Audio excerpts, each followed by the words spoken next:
Glória a Deus. Agradecer pela falsidade de vocês, dizendo que estava com saudade de mim. Mentira, rapaz, que mentira. Nunca vi esse negócio. Sou uma das pessoas mais antipáticas que tem em toda a comunidade Vinho Novo. Mais estranhas, né, irmã Sônia? Sou uma das pessoas mais estranhas da comunidade Vinho Novo. Pessoa que menos chora na comunidade Vinho Novo sou eu, rapaz. Queria que você abrisse a sua Bíblia no livro de Gênesis. Esteja atento com aquilo que Deus vai estar trazendo essa manhã, porque é algo que me incomodou muito, tem me incomodado, essa que é a verdade. Ela acabou se enfatizando, se aguçando um pouco mais nessa viagem que eu fiz lá para Pilão Arcado e Mandarino, né, André? O André subiu mesmo para pegar pipoca lá em cima, não foi, rapaz? Glória a Deus. Então, se eu posso deixar uma frase para hoje de manhã, vem para cá. Ele faz assim, vem para cá. Miram um irmão aí e diz para ele, vem para cá.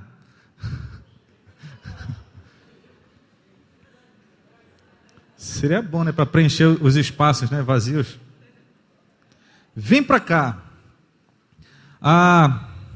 Está em Gênesis aí? Beleza, daqui a pouco a gente vai ler. Tem uma história que ela é muito interessante. Fala a respeito, eu não sei se essa história se voltou à memória depois que eu fui lá para o interior da Bahia, que o negócio é quente lá, rapaz. Ali tem que andar de olho assim meio fechado, porque senão evapora essa lágrima aqui que fica. Não? É água a todo momento, rapaz. É tão quente que a Adriana não aguentou ficar lá e veio para Belém, né, Adriana? Esse Nordeste é... Mas a história é mais ou menos assim. Um andarilho, né? Uma pessoa, um viajante, estava atravessando uma longa distância. E ele tinha um cantil, né? Ele tinha uma reserva. Como a estrada era comprida, né? Acabou que essa reserva de água dele terminou. E ele continuou prosseguindo, mas imagina, né, aquela questão da sede, né, quando a gente já não consegue mais nem engolir a saliva já virou um plasma, né? já nem é mais líquida. Então, a pessoa tem até medo de engolir, de repente ele força para engolir a saliva e a língua entra, né, na garganta e se perde. Então, era aquela sede que aquele viajante estava experimentando. E não tinha como. Uma estrada, um estirão muito comprido e muito quente, quase desértico, né? E ele foi, e aquela sede foi aumentando. Ele não aguentava mais aquele processo. Ele ficou com um temor, lembrando agora de Agar, né? Com Ismael, naquele momento que estava já... De tamanha sede, e ela pensou que fosse morrer ali, deixou o filho distante, pois aconteceu de semelhante modo com esse viajante. Depois de quase chegar na beira de um desespero, de pensar que ele fosse morrer, ele viu de longe assim um casebre, no meio daquela paisagem desértica. Ele foi até aquela casa, percebeu que ela estava abandonada e deu um contorno pela casa, e lá no fundo tinha um poço.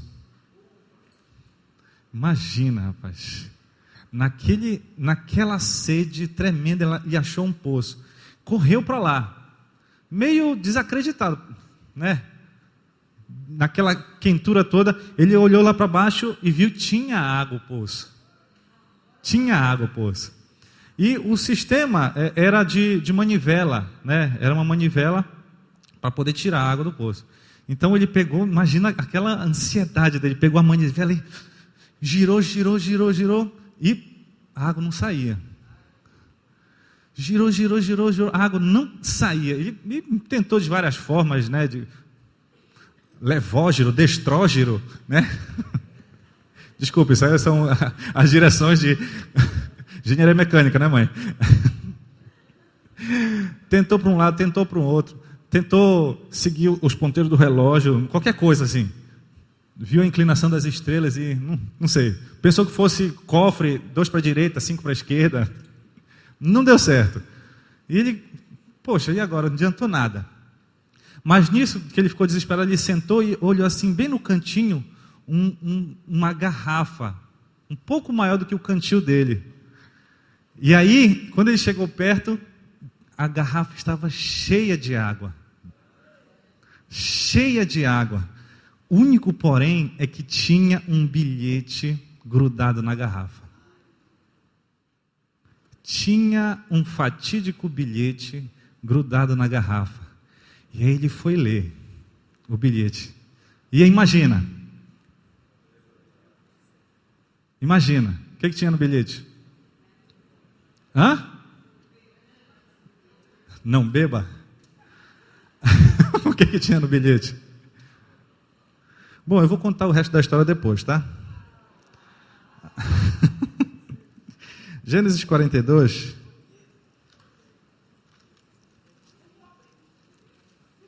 Hã? Só de raiva, né?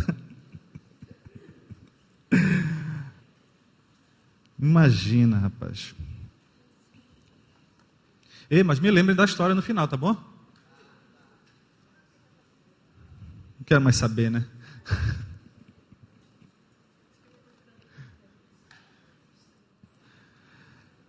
Amém? Gênesis capítulo 42. Aleluia. Versículo 9, o que diz? Só o 9.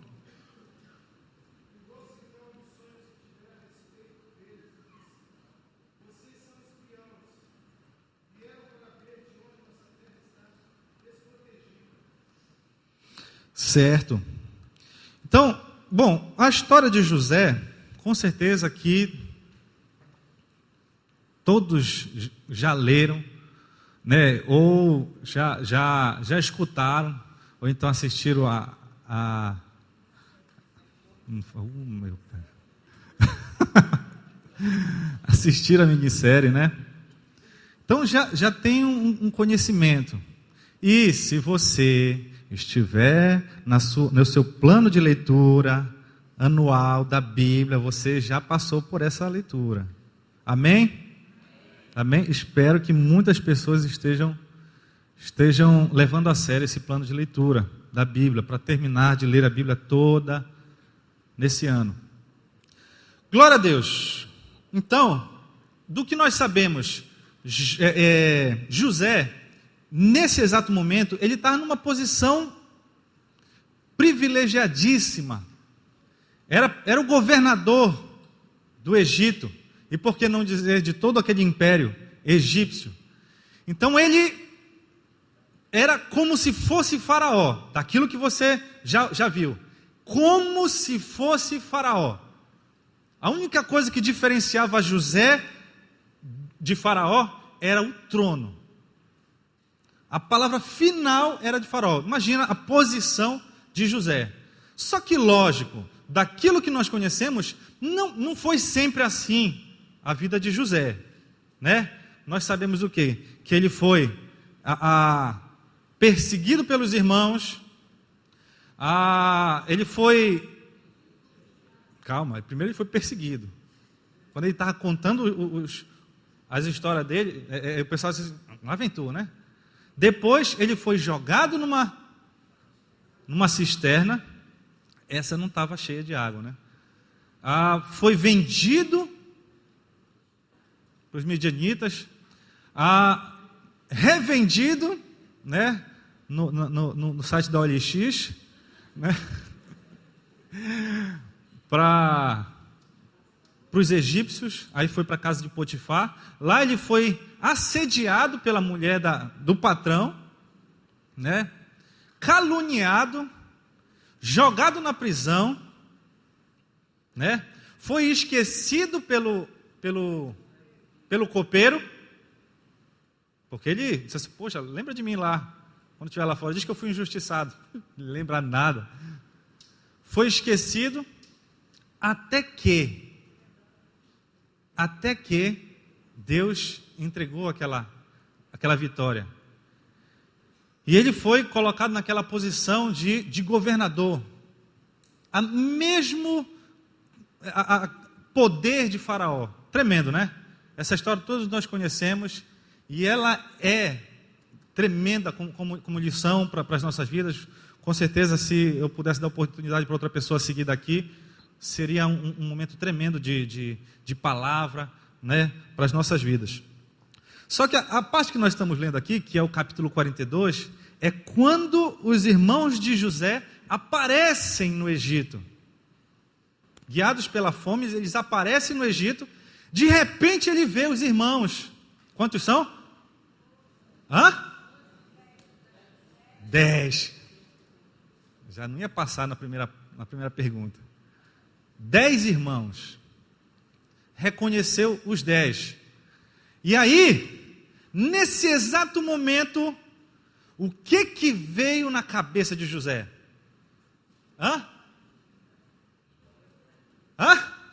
Vingança. Isso foi a palavra doce. O que veio na cabeça de José nesse exato momento? Não sei como é que é isso, rapaz. O que veio na cabeça de José? Se lembrou dos sonhos. Ele simplesmente se lembrou dos sonhos. E olha, se nós estivéssemos lendo só esse versículo, e disse assim, ele lembrou dos sonhos, né? E se nós fôssemos lá para os sonhos, nós íamos pensar, poxa, e agora? O que ele vai fazer com essa lembrança? O que José vai fazer com essa lembrança dos sonhos? Lembrar, tudo bem. Qual é a consequência de lembrar? José estava feliz, ou estava meio mordido com os irmãos, na hora que ele achou, viu eles ali, mordido.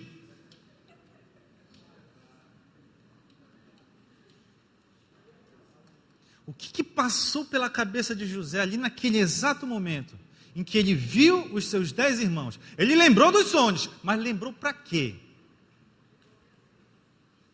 Porque tem uns irmãos que, às vezes, para lembrar de uma promessa é uma beleza, né?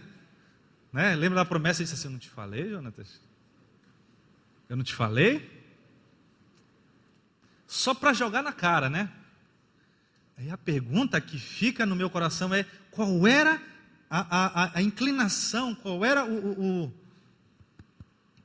esse pensamento de José? Por que ele lembrou dos sonhos? Porque a sequência vocês conhecem. Como é que ele age com os irmãos? Com dureza. Foi ou não foi? Dureza. Dureza. E olha, talvez você nunca tenha se perguntado o porquê dessa dureza. Talvez você sempre tenha lido a palavra como um todo, né? Leu, tem que ler mesmo, né? Senão o pastor Tiago vai ficar enchendo o saco da gente. Então a gente vai ler. Agora eu pergunto para vocês, existia um desejo no coração de José para que os irmãos dele estivessem com ele lá no Egito? Existia ou não? Vocês acham que isso veio na cabeça de José naquele momento que ele viu os 10 irmãos? Não veio? Rapaz.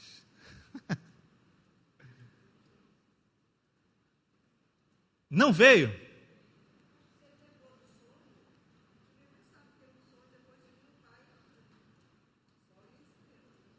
Foi a sequência dos sonhos, né?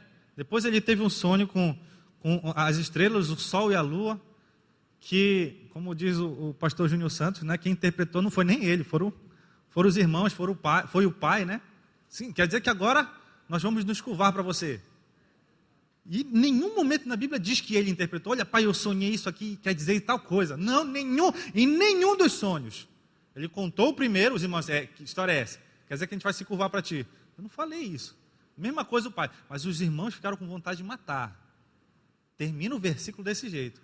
Quando ele conta o do sol e da lua, o versículo termina dizendo que o pai guardou.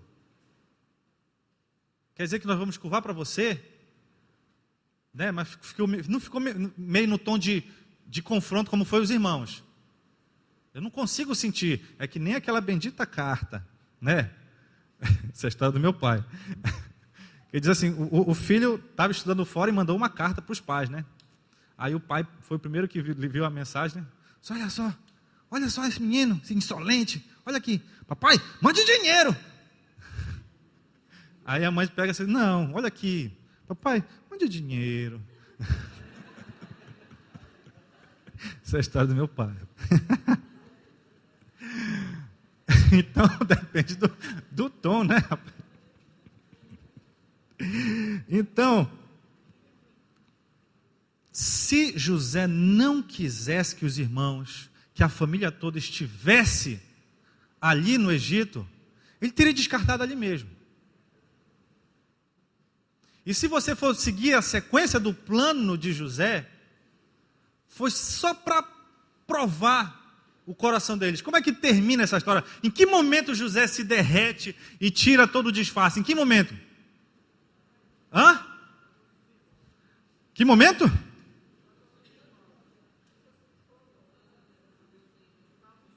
Olha, o momento exato que José se desmascarou foi quando ele percebeu que os irmãos estavam arrependidos com aquilo que eles tinham feito. Não, meu senhor, nós precisamos levar esse nosso irmão de volta.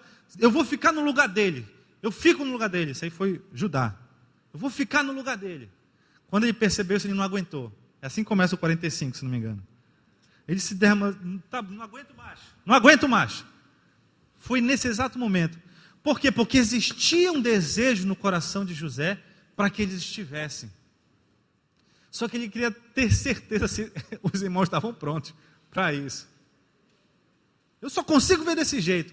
Então, José, naquele momento, disse para cada um deles: vem para cá. Amém? Vem para cá, eu quero que vocês estejam aqui, traz lá meu pai, vou mandar carro, vou mandar tudo, mas olha, esse exato momento, em que ele olhou os irmãos e lembrou, sabe esse termo lembrou? Esse termo lembrou, ele é parecido, ele é semelhante àquele, quando no livro de Levítico, o povo de Deus, ele vinha com aqueles sacrifícios, com aquelas ofertas, e deixavam no altar, por causa de pecado. Ou seja, aquele era um momento em que Deus, ele era lembrado. Aquela oferta, aquele sacrifício, era para que houvesse lembrança. Houvesse lembrança. Do pecado? Também, mas da redenção. Lembrança. Então, imagina o peso dessa palavra aqui. José olhou, e vocês conseguem agora então entender de que forma ele lembrou. Ele lembrou com esse peso do sacrifício de expiação. É o mesmo termo. Imagina isso. Ou seja, era momento de lembrar um erro, mas era momento de lembrar do quê? Redenção. Foi com essa preocupação, foi com essa forma, com essa ênfase, que José lembrou dos seus irmãos. Que ele lembrou de todo o sofrimento deles. Amém? Não, ele não lembrou disso. O que ele fala aí? Lembrou-se dos sofrimentos. Ele lembrou dos sonhos. Aleluia! E essa história é tremenda. A única coisa que lhe veio à mente foram os sonhos. A Bíblia não fala de mais nada. Tanto que lá, depois a gente vai ver isso. Pula para 2 Reis, capítulo 7. É uma outra situação semelhante também. 2 Reis 7. 7:9. Só o 9 também.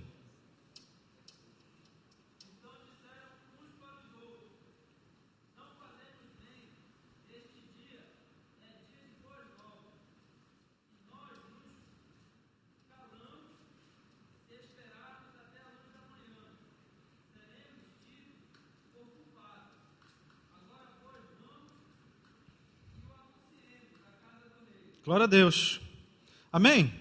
Bom, aqueles que não conhecem esse texto, uma passagem interessante. A cidade estava sitiada, que os inimigos estavam ao redor, já para atacar, né? E a porta da cidade tinham 4 indivíduos, bem apessoados, nada. 4 leprosos, começa o versículo 3, tá? Desse mesmo capítulo.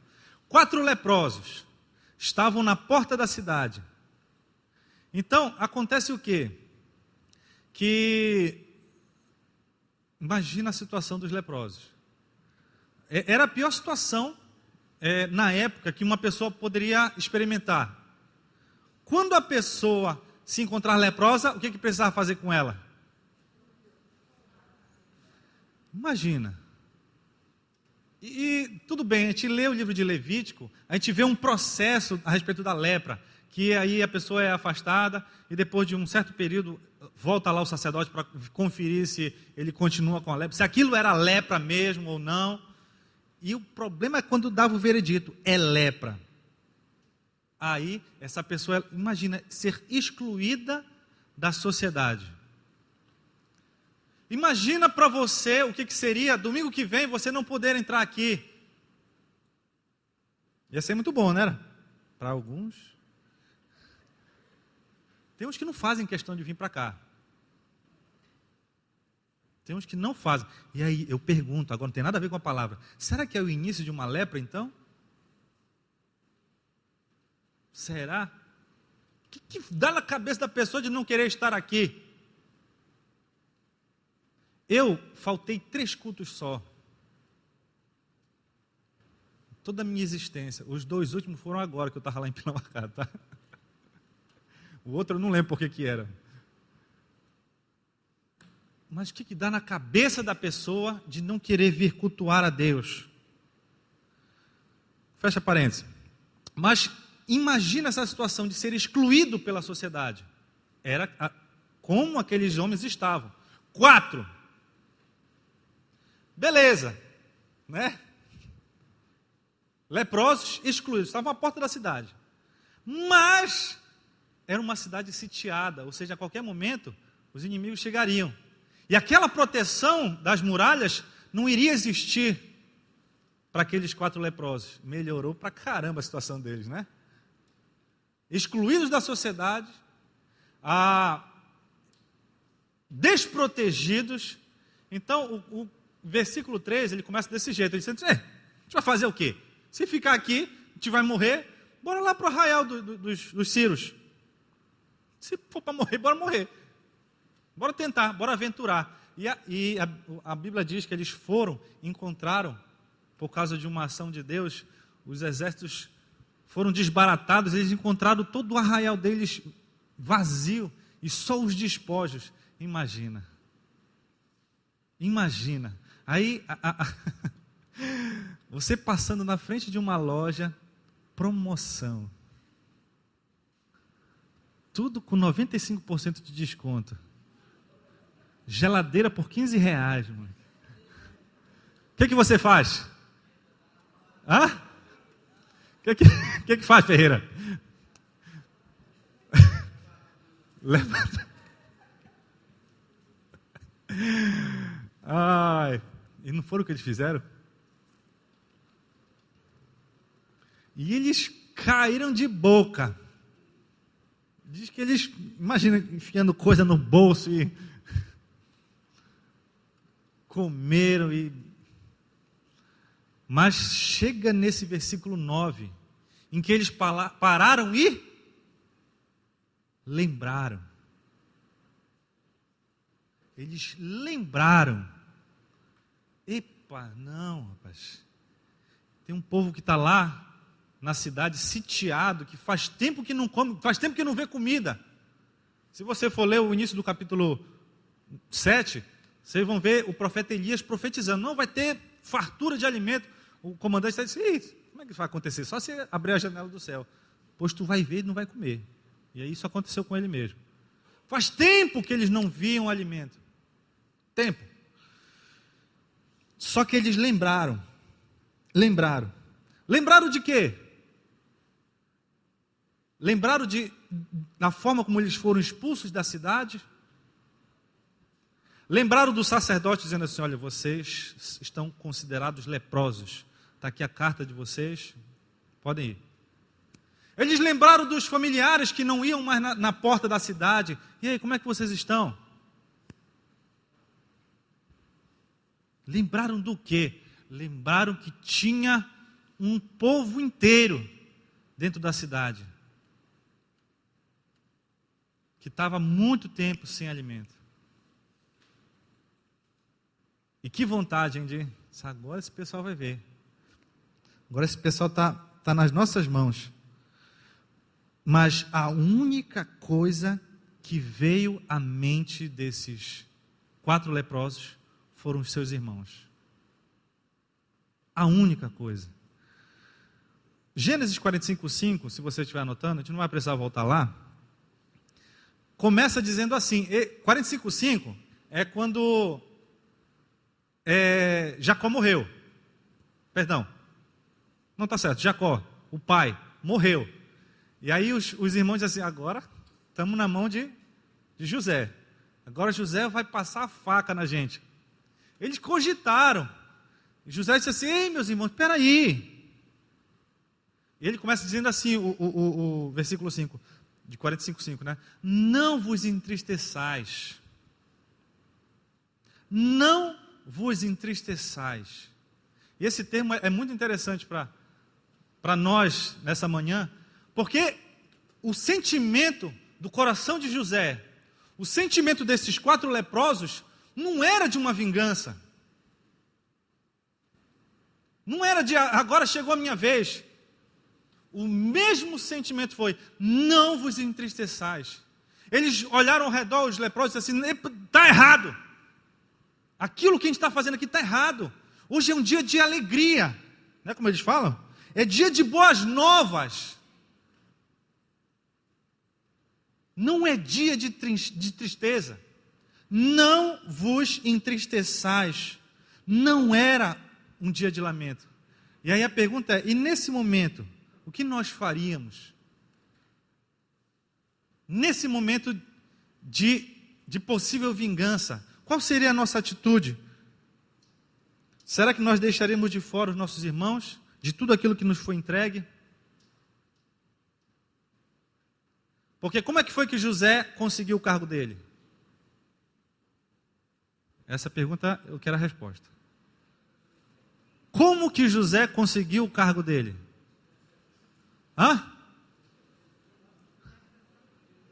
Interpretou o sonho. Como foram que os leprosos conseguiram aquela bênção?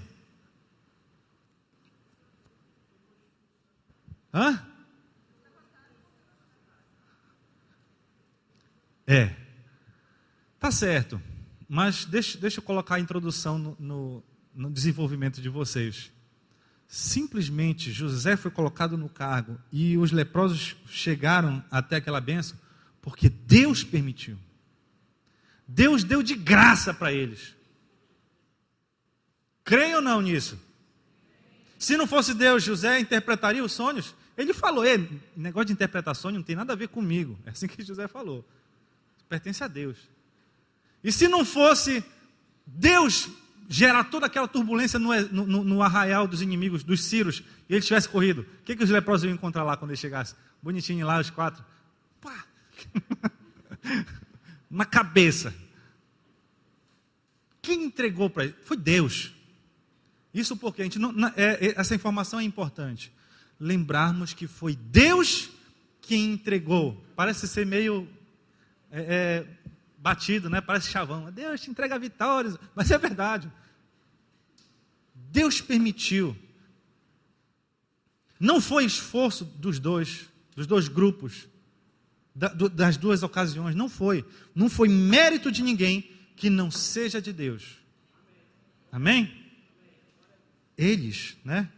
E no meio de tudo isso, a gente precisa entender que existem pessoas também à nossa volta. Pessoas que no meio dessa caminhada, elas nos feriram, né? Lembrando de quem, por exemplo? Os irmãos de José. Feriram. Por que não dizer dos leprosos também, né? Sai daqui, leproso.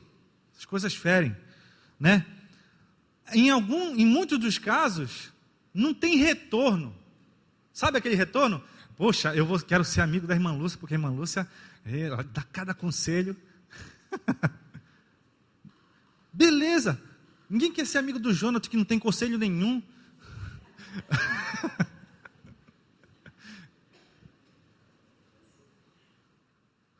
Você é amigo do pastor Sérgio, que ele dá carona para mim, rapaz. E como é que é esse negócio de retorno? Para que retorno? Quando é que você lembra de um irmão? E que retorno tem dele? O que eu vou ganhar com essa história? Qual é o projeto aí? Aí, olha para o irmão, ele vê um degrau. Já pensou um negócio desse, rapaz? Tem gente que olha para o irmão e vê um degrau. Sopa, meu irmão aqui. Mais um irmão. Mais um irmão. Beleza, né?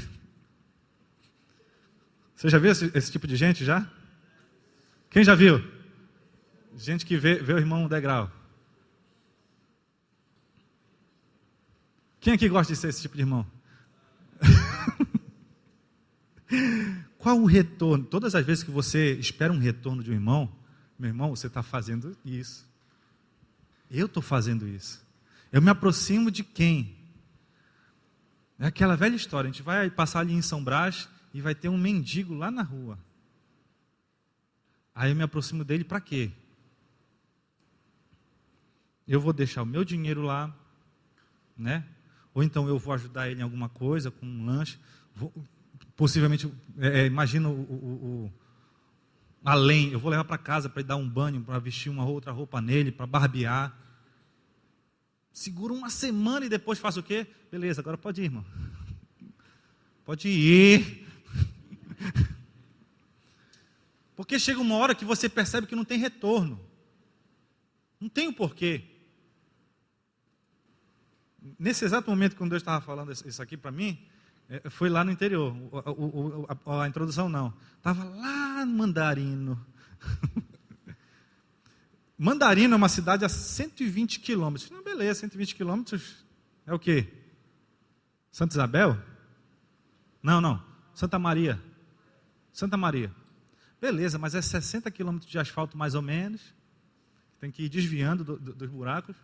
E 60 quilômetros de poeira. Não, poeira, pissarra, a gente pega direto. Não, é trilha de Rally dos Sertões. Rally dos Sertões passou por aquela trilha lá. Também só foi uma vez, porque o negócio é tão violento. É sério, foi só uma vez, porque deu tanto acidente, tanto carro quebrado. Não, bora inventar outro lugar. Essa é a trilha que o pastor está fazendo todo final de semana. Ele está quase fazendo de volta agora já. E eu fiquei lembrando, fiquei imaginando isso assim, quem viria para cá?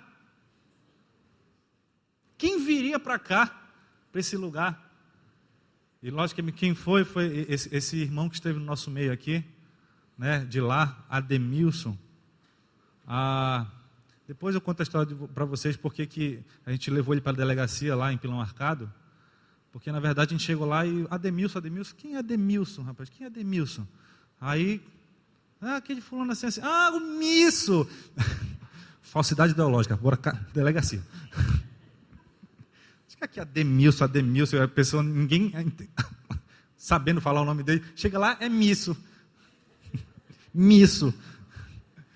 No telefone, chegamos, deu sinal da cidade, né? Ele foi ligar para a esposa, né? Estava tanto tempo. Alô? Queria encomendar o bode. Para o almoço. Queria encomendar o bode. Aí o pessoal fala, quem está falando? É Misso. Ah, rapaz. Nessa hora eu peguei, como é que é o teu nome, rapaz? Ele é professor,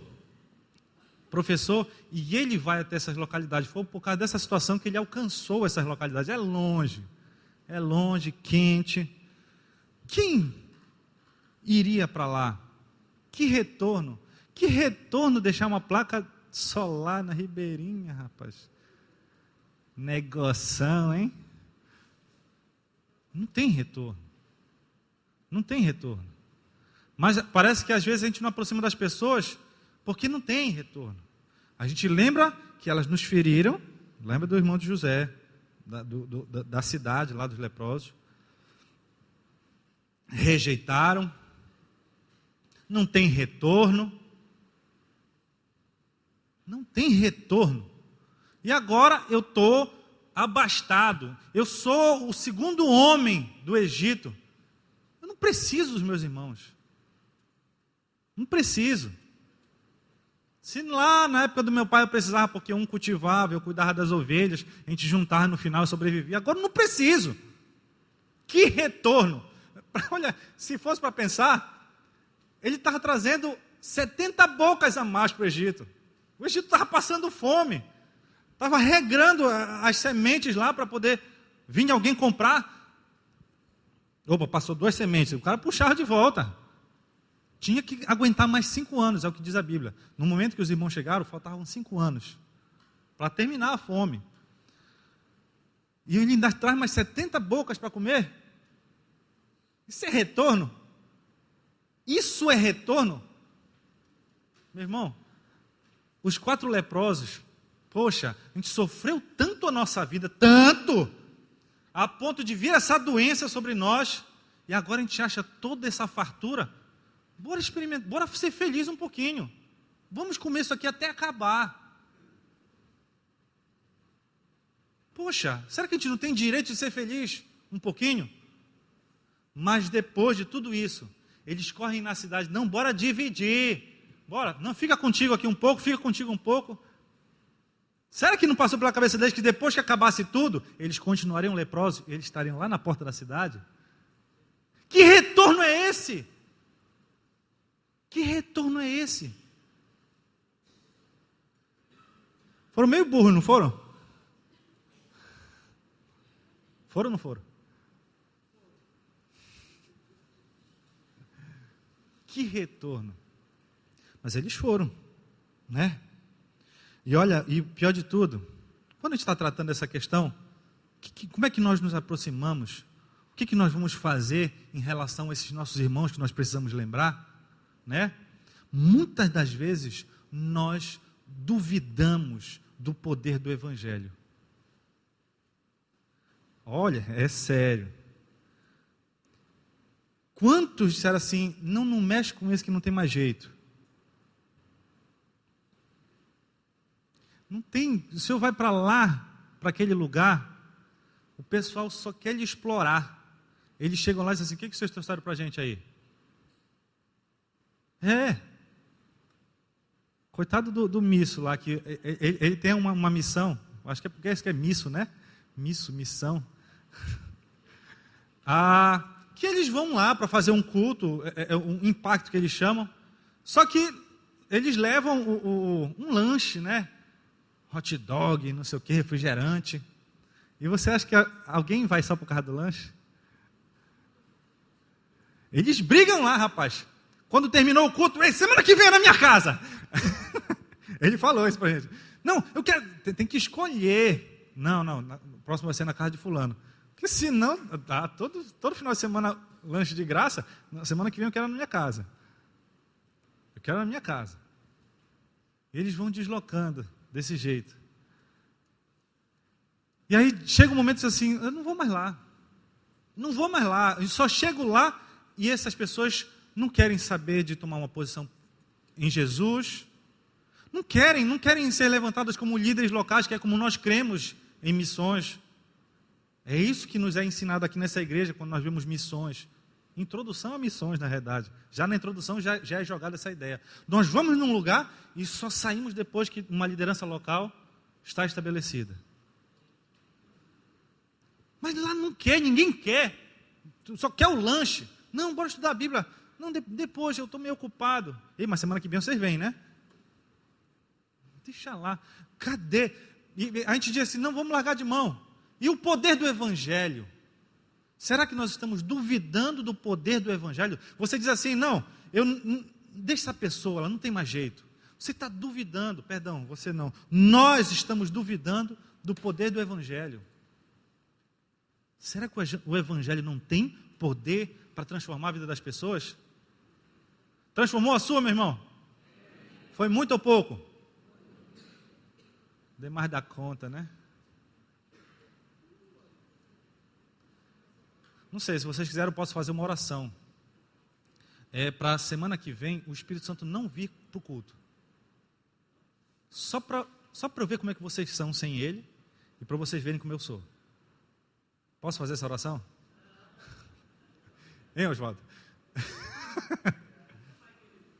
Rapaz. Imagina o Salim sem o Espírito Santo. Calma, Carla. Posso fazer essa oração? Não, só domingo que vem, só para fazer um teste. Ver como é que funciona. Nunca mais, né, amém? Nunca mais. Nunca mais nas nossas vidas. Nós cremos que o Evangelho é poderoso e ele transforma vidas. Transformou a minha. Esse é o meu testemunho. Ele me transformou. Um Deus que age no sobrenatural e esse sobrenatural transformou a minha vida. Glória a Deus. Então, é a pergunta que eu posso fazer. Qual é o preço que eu preciso pagar para trazer essas pessoas para onde nós estamos? É preço alto, né? Porque eu tenho que abrir mão de alguma coisa para eles virem. José e os leprosos foram desafiados para alcançar as posições deles, mas foi Deus quem abençoou. Amém? Um dia, Jesus veio ao mundo, foi perseguido desde bebê, submeteu a José e Maria, foi tentado, traído, abandonado, negado, espancado e crucificado. Mas depois ele ressuscitou e recebeu um nome que está acima de todo nome. Aleluia? Conhecemos a história também, né?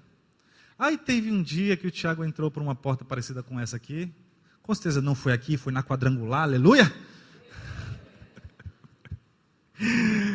E eu cheguei na frente e disse assim, Jesus, eu quero me arrepender dos meus pecados. Quero mais. Não quero mais essa vida, não. Quero sair de tudo isso. E eu coloquei a minha vida. Naquele exato momento, Jesus olhou para mim e se lembrou. Lembrou do quê? O que Jesus lembrou? Ele lembrou de toda a lista de pecados que eu tinha. Lembrou do sofrimento dele aqui na terra. Não é verdade? Diz não, por favor. Ele não lembrou de tudo isso. Ele lembrou que ele veio com um propósito. Ele parou, me viu aqui na frente e lembrou. Glória a Deus. Não foi ele que disse, tá? Eu sou o que estou dizendo. A pessoa ele glorificando ele, glória a mim. Glória a Deus. Ele olhou e lembrou. Eita, aquele dia que eu fui lá na terra e passei por tudo aquilo, para que ele voltasse para os meus caminhos, para que ele voltasse e restabelecesse. Ele não lembrou do sofrimento. Do sofrimento? Não. Ele lembrou de um propósito. Ele lembrou que ele veio e foi estabelecido com um propósito. Nome que está acima de todo nome, sentado à destra de Deus Pai.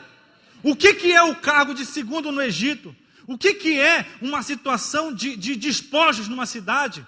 Riquezas, perto do trono em que Jesus está. Mas de lá ele olhou e lembrou. O propósito se cumpriu na vida do Tiago. Glórias a Deus. Deus é bom.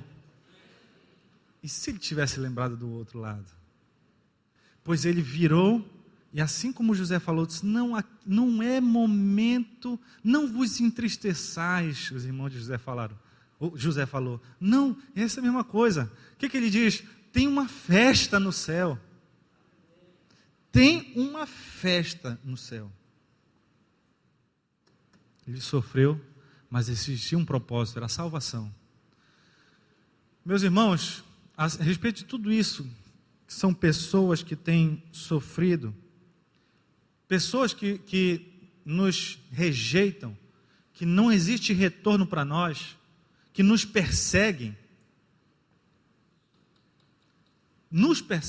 e que nós abandonamos eles. Abandonamos. Essas pessoas, elas têm um título, que antigamente era o nosso título: inimigos da cruz. Meus irmãos, convidados, se houver, não sou eu que estou chamando vocês de inimigos da cruz, é a Bíblia. E se você quer sair dessa situação hoje, é só se posicionar. Nós vamos fazer uma oração. Se você estiver aqui e quiser, venha aqui na frente daqui a pouco, diga assim, olha, eu não quero mais ser inimigo da cruz, eu quero tomar uma posição. Mas nós éramos inimigos da cruz. Inimigos. Assim como pessoas estão ao nosso redor que são inimigos da cruz. E, de uma forma ou de outra, essas pessoas têm nos ferido. Não tem retorno, né? Mas, hoje, nós temos preferido lembrar daquilo que essas pessoas fazem conosco, né? Do que lembrar que nós temos um propósito. Nós temos um propósito. Não está longe. Pessoas que estão perdidas no nosso meio. Perdidas de não saber o que fazer. E você está bem. Não, eu estou bem. Hoje eu sou líder de não sei o quê. E eu estou até preparando a minha música para o The Voice, né?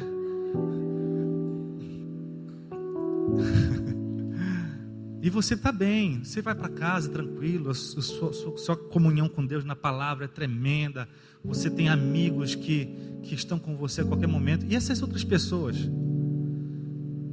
que momento que você vai dizer, vem para cá? José falou para os irmãos, vem para cá. Os leprosos disseram para a cidade, vem para cá. Não é o propósito nós chegarmos sozinhos nesses lugares. A ideia é juntos. É a palavra profética. Juntos. Você prefere lembrar do teu sofrimento com essas pessoas? Algumas pessoas você convida, não vem, não quer saber, falam besteira, discutem demais. Você não deixa cabeça dura. Ou você vai insistir? Meu irmão, eu tenho um propósito na tua vida. É te puxar, não, tu vai vir para cá. Tu vai vir para cá onde eu estou. Propósito. Posso terminar a história? O bilhete. O homem chegou naquela seca, garganta, não tinha mais nem um pingo de água. Tentou na manivela, nada. Até que ele, sentado, cansado, viu de longe assim a garrafa. Ela era um pouco maior do que o cantil dele. Aproximou, cheio de água, pronta para o consumo. E ele correu para cima dela e tinha um bilhete escrito o seguinte: jogue toda essa água no cano da manivela e a água vai sair. Ele olhou para a bomba, ela estava enferrujada. A manivela estava enferrujada. Olhou para a vasilha, era maior do que o cantil. Dava para ele encher o cantil e beber o resto. Olhou para a vasilha, olhou para o cantil, olhou para a manivela, olhou para o cantil, manivela, vasilha, cantil. Olhou para a sede, desatarrachou a entrada do cano, imagina, e virou toda a vasilha. E aí ele deu o primeiro puxão, a ferrugem atrapalhando. Deu a primeira volta, segunda, na terceira começou a sair água. E aí ele matou a sede dele, né? E no final ele encheu a vasilha, aquela vasilha, e deixou de novo no mesmo lugar. E seguiu viagem. E essa é a ideia. Você poderia dizer assim: essa água é tudo para mim, acabou. Mas e se tivesse outro viajante na mesma situação dele?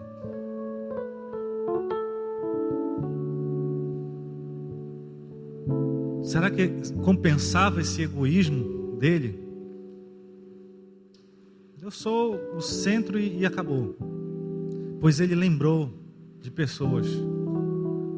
Ele pensou na próxima pessoa que poderia estar passando ali. Meu irmão, não seque a sua vasilha. Não consuma essa água da vasilha. Porque quem deixou aquela vasilha ali não foi ele, não foi aquele viajante. Da mesma forma que não foi José que alcançou o cargo dele, que não foram os 4 leprosos que destruíram lá o exército e pegaram o despojo. Houve uma provisão dada de graça. E você está entendendo o que eu estou falando? Se você tem esquecido de pessoas ou desistido de pessoas, eu quero te incentivar. Não olhe retorno, não olhe as feridas, não olhe a forma como eles te caluniaram. Continue, porque essas pessoas precisam beber dessa água também. Ah, pastor, mas eu tenho só uma semana de convertido. Bebeu ou não bebeu da água? Quer dizer que se ele encontrasse aquele poço no segundo dia de viagem, não estou com tanta sede. Ele pensou, ele lembrou. Lembre dessas pessoas. Lembre e diga para ela: vem para cá. Vem para cá. Jesus, eu quero agradecer ao Senhor, porque Tu és Deus de propósitos, Deus que se preocupa conosco e com certeza não tem nos tomado como parte final do Teu plano. Nós somos só o meio. Obrigado porque o Senhor, quando olha para cada um de nós, o Senhor imagina uma multidão de pessoas. Que Romanos é bem claro quando diz que por causa da obediência de um homem, muitos foram abençoados. Deus, se eu pudesse colocar a mão na cabeça de cada irmão aqui nessa manhã, eu sei que é o Teu Espírito Santo que faz isso. Eu queria declarar sobre as nossas vidas esse amor, Deus, esse carinho, essa consciência de que nós experimentamos de um manancial de forma gratuita.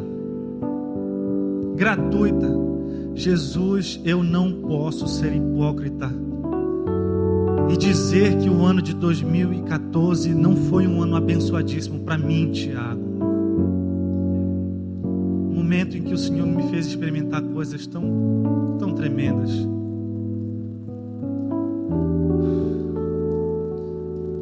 E considerar que o ano de 2015 eu não vou acatar, Deus, a voz do Senhor, para me alegrar ao ver os meus irmãos chegando aos celeiros do Senhor, ao ver os meus irmãos chegando ao campo dos despojos, ao ver, Pai, pessoas que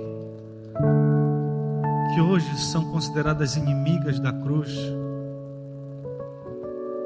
ver cada uma delas se posicionando diante do Senhor. Meu irmão, se você está aqui e nunca tomou essa posição diante de Deus, de aceitá-lo, de entregar a sua vida, de reconhecer Ele como teu Senhor e Salvador, e você que por um motivo ou outro distanciou dele, quebrou a sua aliança, nós como presbitério só pedimos para você, venha para cá para frente, que nós nunca vamos negar essa oração, porque não nos negaram, porque Jesus lembrou quando nos viu aqui na frente e lembrou de um propósito. Deus tem propósitos na tua vida, meu irmão, meu amigo visitante. Se você quer receber essa oração, aqui à frente está disponível para você, enquanto nós continuamos essa oração. Por isso, Deus, nós queremos reconhecer que temos sido egoístas, temos sido pretensiosos, muitas vezes presunçosos com uma glória que está sobre as nossas vidas, e isso é real, é verdadeira, mas esse brilho não é nosso, essa glória não é nossa. Nós falamos desse púlpito aqui a respeito da luz, que nós somos luz do mundo. Esse brilho não é nosso. Satanás, Lúcifer, errou quando ele pensou que aquele brilho era dele, e nós queremos lançar fora toda essa pretensão, lançar presunção, levar motivações erradas, Deus, para longe de nós. Que nenhum se ache incapaz de alcançar esse projeto, que ninguém se ache incapaz de vivenciar uma vida de propósitos, porque José era uma pessoa exemplar, era uma pessoa com figura, com postura, mas aqueles leprosos não tinham figura, eles se achavam incapazes. Deus, nenhum de nós está fora desse projeto aqui. Por isso eu quero declarar sobre as nossas vidas essa vontade perfeita do Senhor, vontade de alcançar essas pessoas, vontade de possuirmos constantemente em nossos lábios essa frase: vem para cá, vem para cá, meu irmão. Não é dia de tristeza, é dia de boas novas, é dia de nós dizermos o que nós estamos experimentando e você precisa. No nome de Jesus, comece a lembrar de pessoas, meu irmão. Se você quiser que essa primeira pessoa seja você, comece a falar, comece a apresentar essa oração. Diga que você precisa de mudança, se essa for a realidade. Se você lembra de alguém, apresente essa pessoa em oração. Permita-nos, Deus, rodar essa manivela e rodar com tanta vontade de encher de novo a vasilha, para que outros continuem bebendo, outros continuem bebendo. Queremos lembrar constantemente dos nossos irmãos, lembrar não das feridas, mas lembrar de todo o projeto, todo o propósito. Em nome de Jesus.